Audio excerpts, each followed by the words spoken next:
Yeah, the history of the store is my parents, my mom and dad bought the shop in 1995 from Jim Skiba, who originally owned it since I think '76. My sisters and my dad, run the shop.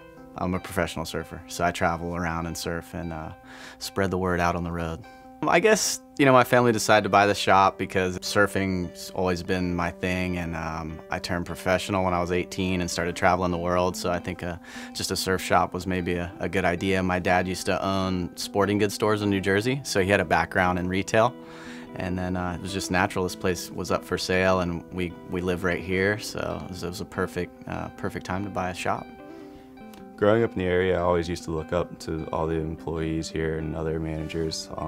Like my co-manager now, I've known him for like 9 years and used to surf with him and hang out with him before I even worked here. Now we're side by side, and I'm asking for him for advice, and now he's even asking me for advice on things to do. And it's just kind of like it was a shock still at most that I now help purchase and buy for the store a lot of the things that I used to like Google over all the time.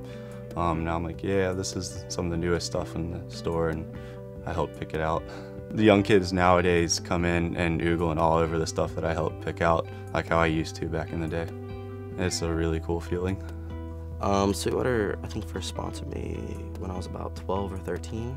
So I was pretty young, and I already had a few friends who rode for Sweetwater, so I was super, psyched to be on the team. This is my first year competing with the shop. Huge. I mean, I was stoked just to, win the regionals in Outer Banks, and now I get to go to, Central America and compete there, so it'd be huge, definitely, to bring it back to Wrightsville, bring it back, East Coast all the way, yeah. This is my second time actually representing Sweetwater in the Oakley Surf Shop Challenge.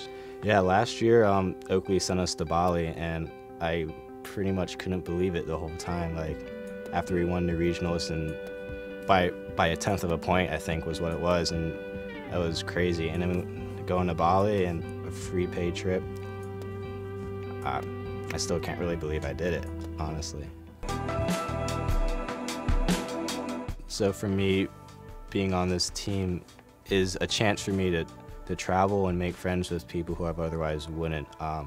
I'm sure if I didn't surf, and if I didn't surf with this team, I wouldn't have the opportunities I would have. I don't know if anyone else has won it back to back, but for us that was pretty big deal, coming all the way from just a little town in North Carolina to the national championships and winning. In 2010, 2011 was a big accomplishment for us. I think to walk away with a national championship, it's all about teamwork and just, everyone doing their part and not getting too greedy. A lot of times in like the team format that can happen because everyone wants to go out there and do their best, but you're timed. So there's not that much time for everyone to get an amazing wave.